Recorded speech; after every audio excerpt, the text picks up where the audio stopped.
Do you need tips for frugal pantry staples? In this video, I'm going to share with you 15 tips that will help you organize and stock your pantry with frugal staples that you will love. Welcome, I'm Amy, and here at Frugal Over 50, I give you tips and tools for frugal living. Para mis amigas de habla hispana, bienvenido. Hoy vamos a hablar de almacenar, creo que es la palabra, en nuestras casas. Number one, before you rush out to the stores and start buying your pantry staples, take stock of a few things. First of all, what is your pantry size? Are you working with extra drawers under your bed because you're in a tiny apartment? Are you working with a huge outbuilding on your property? Are you, like most of us, working with some level of space in between there? Identify exactly what space you have to dedicate to a pantry. It may already be dedicated to a pantry, or it may be something that you have to configure so that it can become a pantry. But you can't stock it unless you have it. So identify your pantry space. Number two, identify your pantry goals. Some people would like to have a full year of food for a family of 10. Other people want a couple of weeks in case of a hurricane or some other natural disaster. And again, everything in between. But you need to think carefully about what are your goals for your pantry, what are you stocking up frugally for, and be really clear in your own mind. In fact, tell me down below in the comments, what are your pantry goals? How long are you stocking up for? What occasions are you stocking up for? What are you doing it for? Number three, take inventory. I mean this very seriously and literally. Look at your kitchen. Look at every area of pantry storage that you currently have and identify what do you have right now. If you know what you have right now, then you know what you need to do next. If you don't know what you have right now, you're going to go get stuff and you're going to try to look for space and you're going to say, oh, I already had 5 of those. I've done that. You've done that. We've all done that. Don't do it this time. Take inventory so you know what you already have. And then number 4, declutter. Do you have 5 of something that you don't eat any of? Can you donate it? Can you give it to a family member? Do you have some remnants of something on the back of that top shelf and you don't know how long that powdery substance of some kind has been there? Clean it out. Declutter and get rid of things that you are not going to use, that do not fit with your pantry goals, that do not fit with your pantry space, and that maybe you just don't like. If it's been a while since you've taken inventory, and if it's been a while since you've decluttered, you may be stopped here on these 2 steps for a little while you get your pantry ready to go. But it's worth decluttering now so that you have room for the things that you love very soon. Number 5, list what you will eat. It's no good borrowing somebody else's list of pantry staples if you look at the list and you say, I wouldn't eat that, or I can't get that in my part of the world, or I don't even recognize that name. Make a list of things that you will eat. Now, if you meal plan and if you grocery shop with a list, you may be ahead of the game here and you may have more of a list ready than you know. But sit down and make a specific list of the kinds of foods that you eat, the kinds of things that you would like to have on hand at all times so that you can keep making your favorite meals, your second favorite meals, your special treat meals, so that you have it all ready. Number 6, stock up gradually. Don't go out to the stores and buy a whole bunch of everything all at once. There may be exceptions to that, and that's fine. If you know some exceptions, like you find an especially good deal on a certain product that is rarely in stock and you want to buy as much of it as you can afford, that's fine. But in general, think of stocking up as being part of something that you do with every grocery shopping trip, so that you add $1 here, $2 there, $5 there, or whatever it is your unit of currency in your country. I know we have people from all over the world dealing with different levels of supply chain issues, different levels of inflation, different levels of economic certainty or uncertainty, especially right now in the world. Only you know your situation.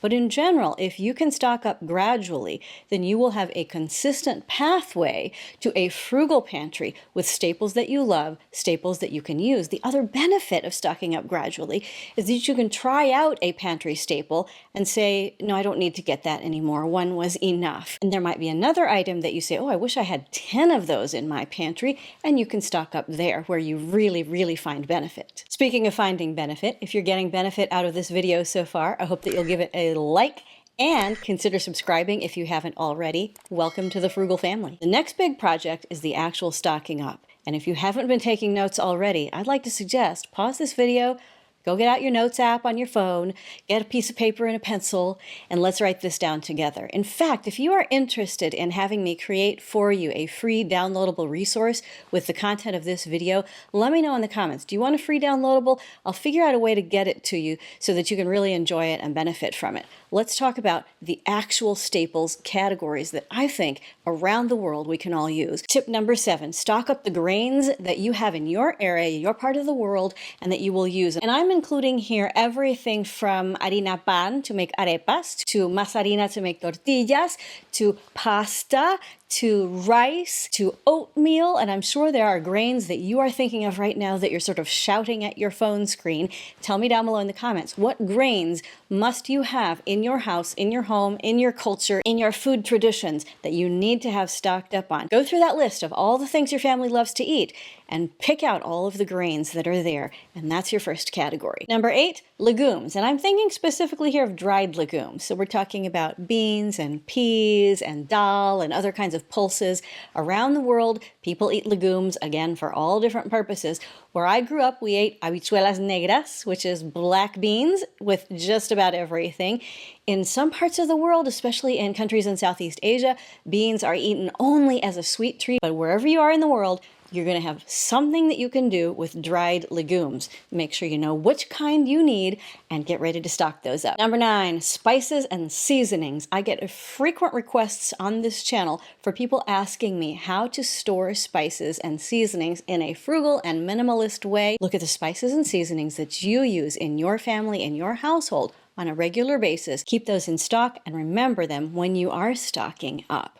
If it's something extra, buy a smaller amount, even if it seems like it's a bit pricier to buy a smaller quantity, because you don't know if you need that big jar if you're just trying a new recipe. When we're talking about stocking up frugally, we're talking about the basics. We're talking about salt, we're talking about pepper, we're talking about maybe some dried minced onion, some sort of dried minced garlic. Most cultures have those 4 things in them.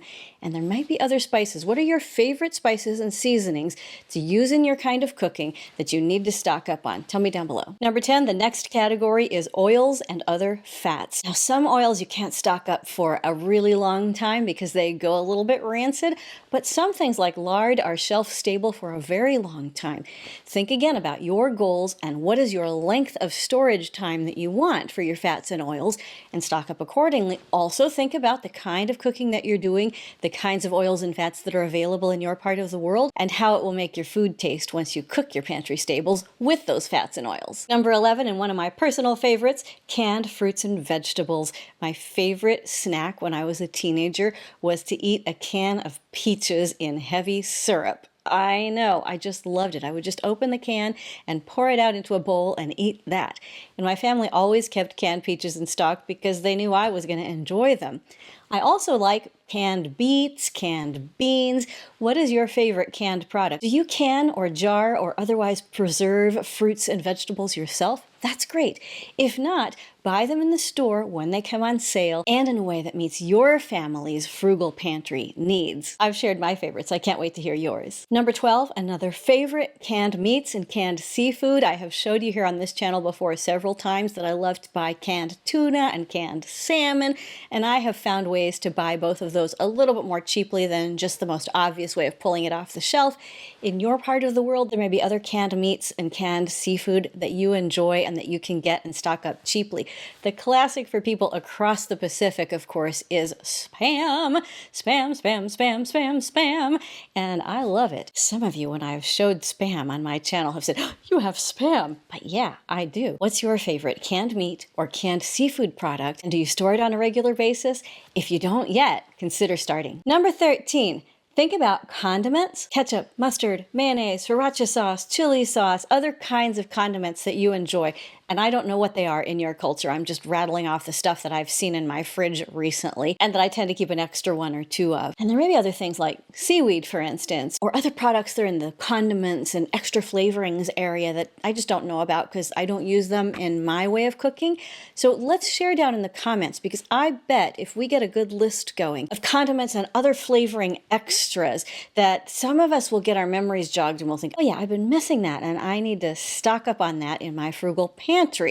So let's help each other out. Let's get our list of condiments, seaweed, extra flavorings. Number 14, think about what you're going to cook with once you got your pantry stocked, and also stock up on things like your utensils, your cutlery, your pots and pans. You may already have these, especially if you are a woman over 50 and you're here, you probably maybe have more than you need, and you may have been looking at decluttering some so you have more room for the other staples that you need. That's fine. But it's also possible that you need to refresh something. Maybe you've had that knife for a really long time and it's time to get a new one. So you can have up-to-date equipment that actually works for you rather than something you've been making do with for the last 30 years. Hello. I know, I do the same thing. Check out your inventory there and just see what you need to stock up on. Number 15, think about the kinds of products that I often think of as like root vegetables, things that last a long time. And they're not all root vegetables. It could be things like apples or onions or potatoes. They sort of fit in that category of stuff that you keep reasonably fresh, but that they last for a long time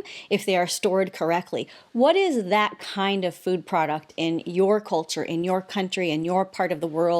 Tell me all about it. And I have a bonus, number 16, which is to make sure that you stock up frugally on some snacks, some treats, some things that you really enjoy that you can keep around for a while. I always think of the good old like Little Debbie snack cakes, or of course the famous Twinkies that seem to last forever. But what is your favorite little snack that you think, yeah, I'd like to have that up there in that top cupboard up there, just in case? I mean, if I'm stuck in the house because of a storm or something, it'd be nice to have a little sweet treat, wouldn't it? Stock up on some treats. I really hope you've gotten a ton of value out of this video. Again, tell me down below in the comments, do you want me to turn this list into a free downloadable PDF that you can use to make your own list for stocking up and for shopping? If so, let me know and I will create it for you, and then I will come back here to let you know how you can get it for free. Now, if this has inspired you and you're super ready to go to the store, I have a great video that I want to recommend to you on frugal grocery shopping. I'll leave a link up above and down in the description below so that you can take these steps from this video on frugal pantry staples,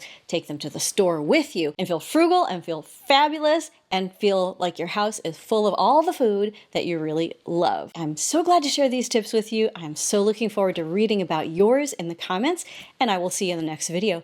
Nos vemos pronto. Bye! Wish that I could stay in this moment forever, so I can hold you in my arms. I will carry you